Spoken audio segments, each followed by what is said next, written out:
자, 오늘 이 새벽에 하나님께서 우리에게 주시는 하나님 말씀은 사무엘하 7장 1절에서 17절까지 말씀입니다. 저와 여러분이 한 절씩 교독하도록 하겠습니다. 여호와께서 주위의 모든 원수를 무찌르사 왕으로 궁에 평안히 살게 하신 때에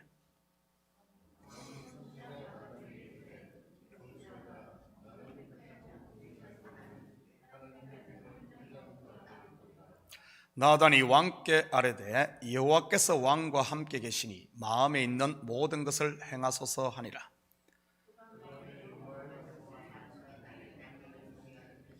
가서 내 종 다윗에게 말하기를 여호와께서 이와 같이 말씀하시되 내가 나를 위하여 내가 살 집을 건축하겠느냐?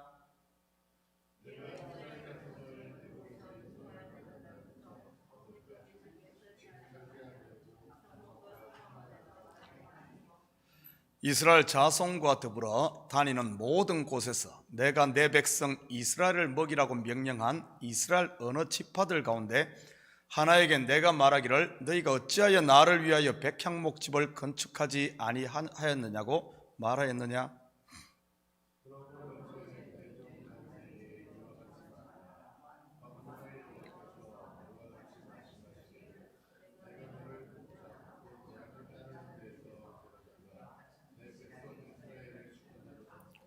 내가 가는 모든 곳에서 내가 너와 함께 있어 내 모든 원수를 내 앞에서 멸하였은즉 땅에서 위대한 자들의 이름같이 내 이름을 위대하게 만들어 주리라.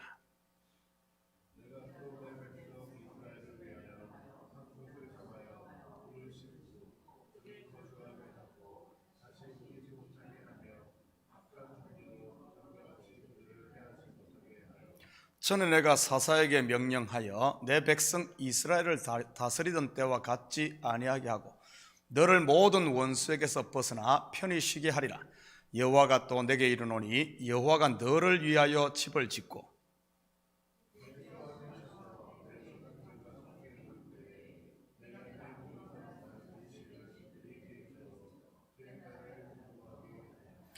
그는 내 이름을 위하여 집을 건축할 것이요 나는 그의 나라 왕위를 영원히 경고하게 하리라.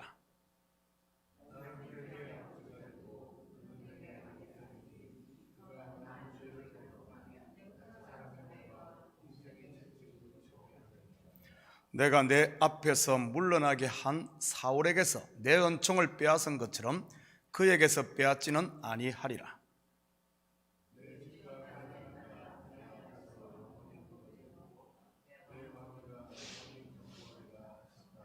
함께 읽겠습니다. 나단이 이 모든 말씀들과 이 모든 계시대로 다윗에게 말하니라. 아멘. 좋은 아침입니다. 우리는 지난 새벽에 통일 이스라엘의 왕이 된 다윗이 행한 첫 번째 국책 사업이었던 하나님의 언약궤를 다윗성으로 들여오는 이야기를 살펴보았습니다. 의욕과 열심만 앞섰던 첫 번째 운반에서 우사가 죽는 불상사만 남기고 법궤 운반이 중단됩니다.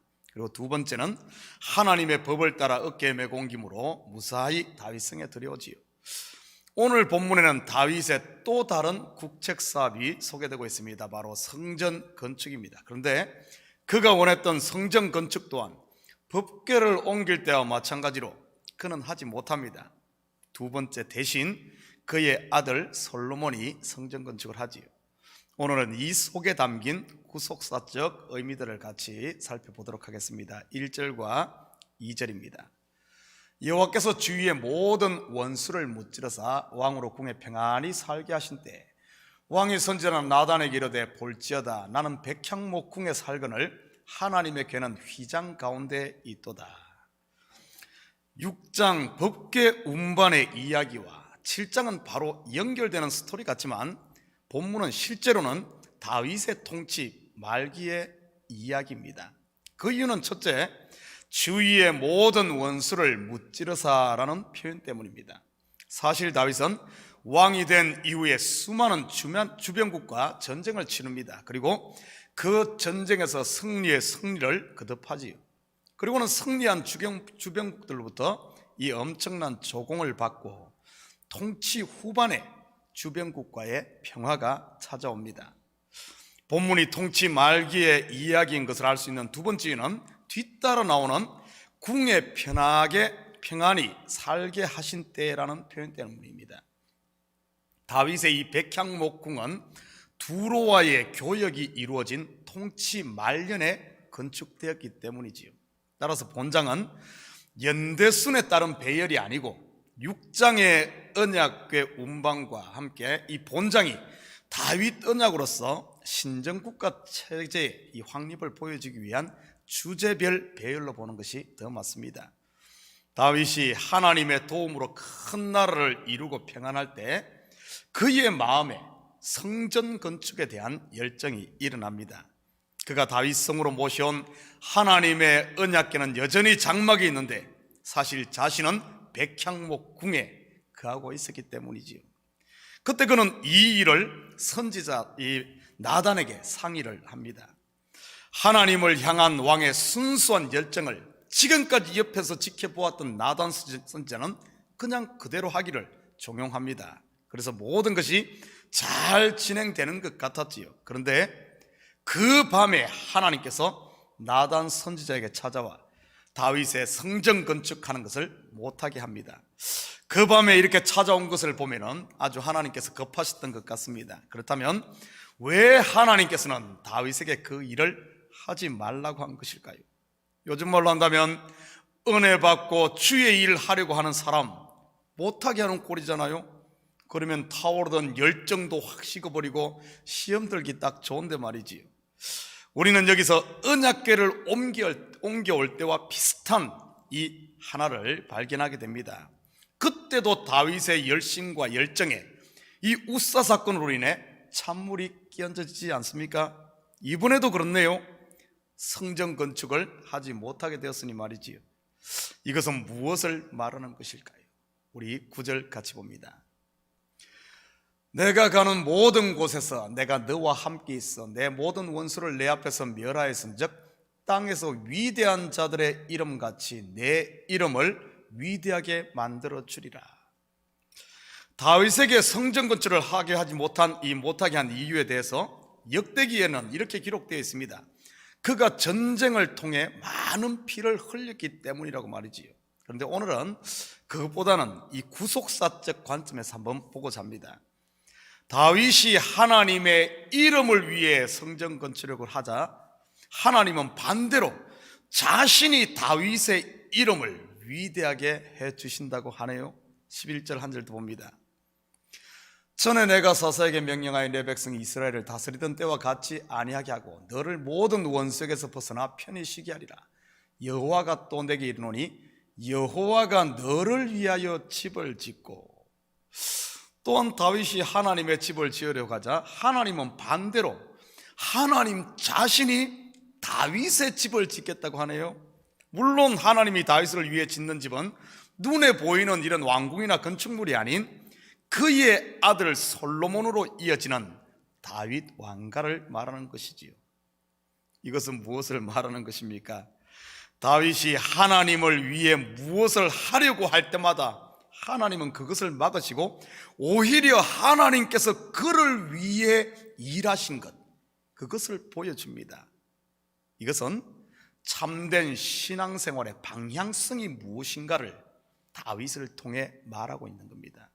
바로 다윗이 하나님을 위해 무엇을 하는 게 신앙이 아닌 하나님께서 행하신 것이 무엇인지를 알고 그것을 아멘으로 받는 것이 신앙이라는 사실입니다. 우리가 하나님을 사랑하는 게 아니라 하나님의 사랑을 우리가 받는 것이, 그것이 하나님을 사랑하는 것이라는 것이죠.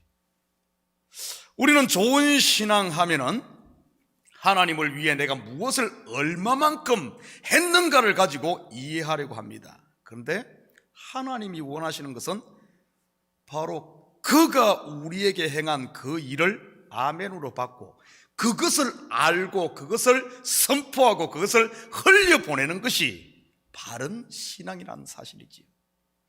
성전 건축을 하려는 다윗에게 하나님은 오히려 그가 다윗에게 행한 일을 다시 한 번 더 그에게 보여줍니다. 8절 같이 봅니다. 그러므로 이제 내 종 다윗에게 이와 같이 말하라. 만군의 여호와께서 이와 같이 말씀하시기를 내가 너를 목장 곧 양을 따르는 데서 데리다가 내 백성 이스라엘의 주권자로 삼고, 이 말은 내가 너를 이렇게 했으니 너는 너의 어떠함이 아닌 나의 어떠함을 드러내는 존재가 되어야 하는 거야, 이런 말입니다.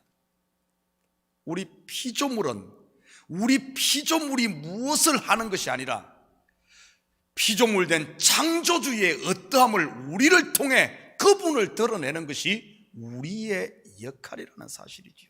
사도 바울 또한 가는 곳마다 이러한 복음을 전한 사실을 보게 됩니다.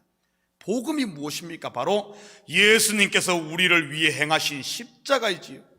그가 자기에 대해 간증할 때는 자기의 어떠함을 전하지 않았습니다. 오히려 교회를 박해했던 자기의 허물과 그럼에도 불구하고 용서하시는 그분의 은혜의 풍성함, 그리고 그런 부족한 자에게 하나님의 말씀을 전할 수 있는 이 사도직을 맡긴 것에 대한 하나님의 위대하심과 크심만을 전하기를 원했던 것이지요. 사실 사도 바울 같은 위대한 전도자가 할 간증이 얼마나 많겠습니까? 그가 고친 병자라든지 그가 살린 사람들이라든지 그가 전한 복음 아니면 그가 세운 교회들, 뭐 끝도 없겠지요. 그런데 사도 바울은 그런 이야기 한마디도 하지 않습니다. 그는 오히려 그분이 베푸신 그 은혜, 그분만을 전하기를 원했던 것이지요. 그와는 반대로 자신들이 하나님을 위해 했던 일을 자랑으로 삼았던 사람들도 있었습니다. 우리가 잘 아는 바리새인과 서기관들 아닙니까? 그렇다면 우리는 어떻습니까?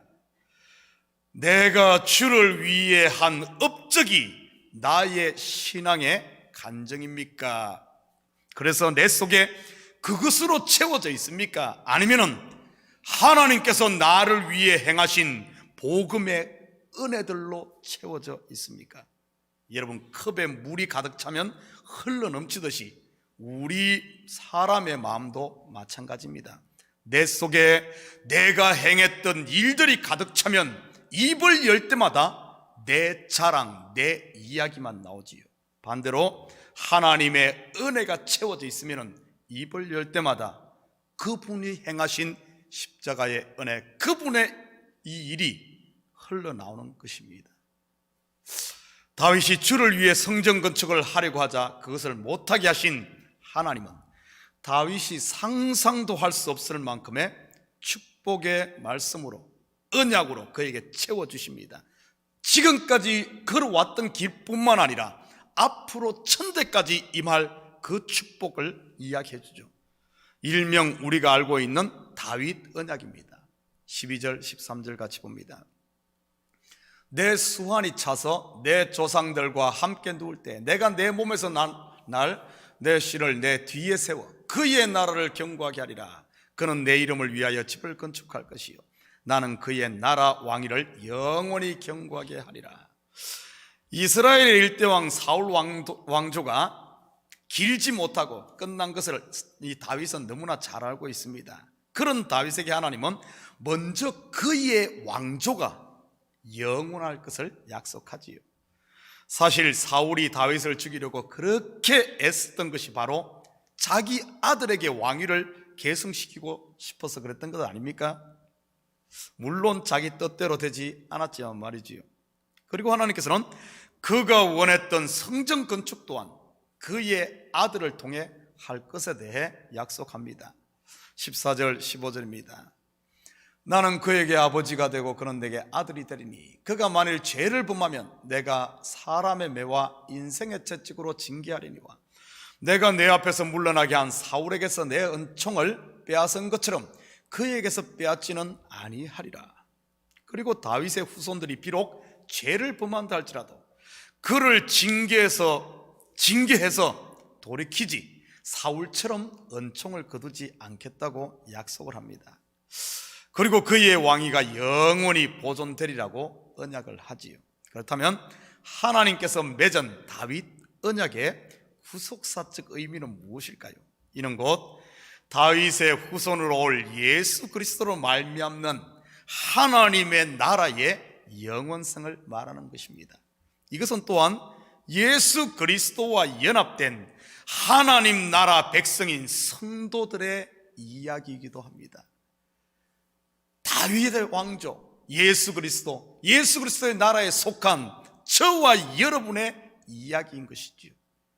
한번 그리스도와 연합된 이 다윗 언약은 다윗으로 끝나지 않습니다. 예수께로 이어져 바로 저와 여러분을 향한, 비록 예수 안에 있는 저와 여러분이 죄를 범할지라도 넘어진다 할지라도 사울에게서는 그것을 끊었지만은 은혜 안에 있는 저와 여러분은 하나님께서 이 끝까지 우리를 인생 막대기로 우리를 만들어 가심을 보여주는 이야기입니다.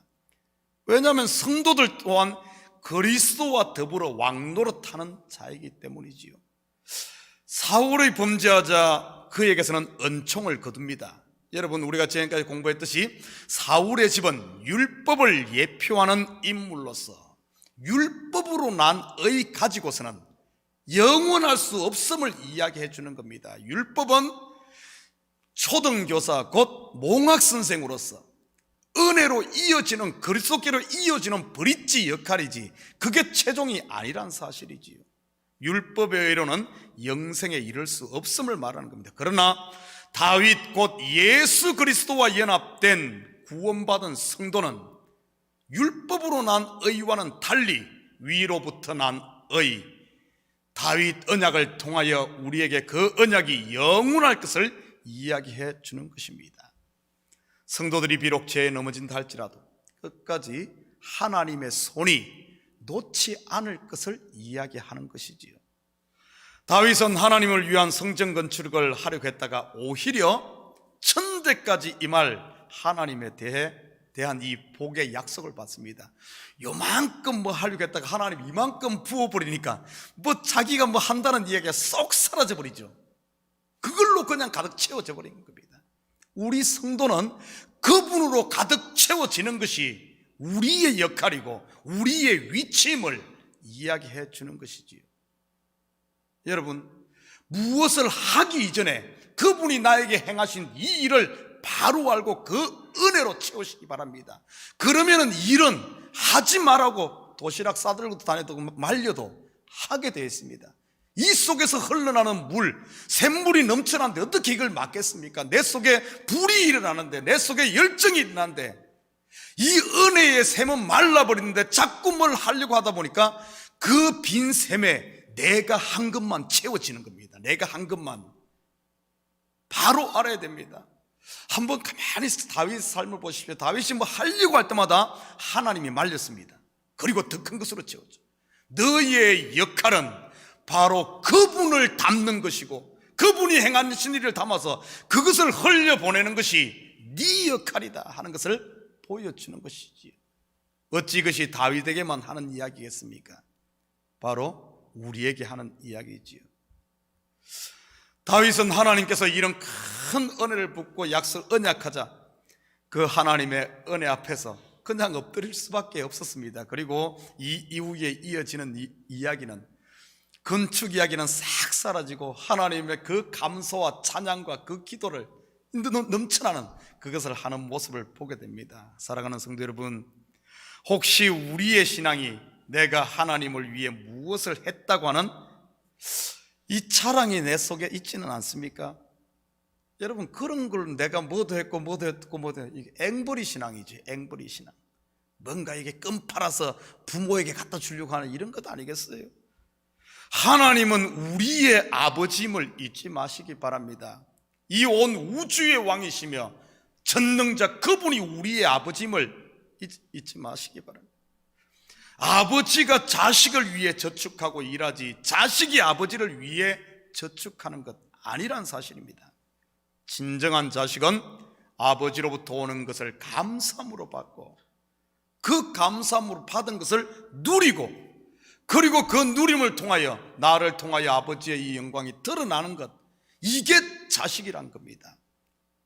오늘 하루도 내가 하나님을 위해 무엇을 해야 한다는 이 부담감 버려놓으시고 내려놓으시고 그분이 주신 생명과 그분이 주신 우리의 환경과 그분이 주신 이 은혜들을 우리가 누리면서 나를 통해 그분을 세상 가운데 증거하며 드러내는 이런 성도로 살아가는, 은혜 받은 자로 살아가는 우리 식구들 다 되기를 주님의 이름으로 축복합니다. 같이 기도하십시다.